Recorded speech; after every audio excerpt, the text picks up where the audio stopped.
காவிரி ஆற்றின் கிளை நதியான அக்ராவதி ஆற்றில் சாயப்பட்டறை கழிவுகள் உள்ளிட்ட மாசு பொருட்கள் கலப்பது தொடர்பாக விளக்கம் அளிக்குமாறு மத்திய மாநில மாசு கட்டுப்பாட்டு வாரியங்களுக்கு தேசிய பசுமை தீர்ப்பாயம் நோட்டீஸ் அனுப்பியுள்ளது.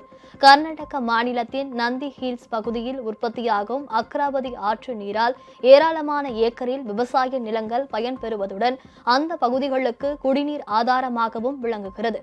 அக்ராவதி நதியில் பாதரசம் போன்ற கடினமான தனிமங்கள் மற்றும் நச்சுத்தன்மை கொண்ட பொருட்கள் கலந்து வருவதாக வெளியான செய்திகளை பசுமை தீர்ப்பாயம் தானாக முன்வந்து விசாரணைக்கு எடுத்துக் கொண்டது.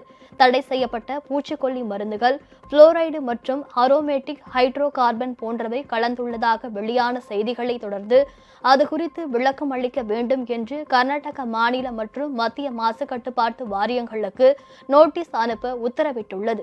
நீதிபதி பிரகாஷ் ஸ்ரீவத்சவா தலைமையிலான தேசிய பசுமை தீர்ப்பாய அமர்வு கர்நாடக உயர்நீதிமன்றத்தின் தீர்ப்பையும் மீறி அதிக அளவில் ஆலை கழிவுகள் அக்ராவதி ஆற்றில் கலப்பதாக தகவல் வெளியாகியுள்ளதால் அது குறித்து விளக்கம் அளிக்க வேண்டும் என்று கேட்டுக் கொண்டுள்ளது.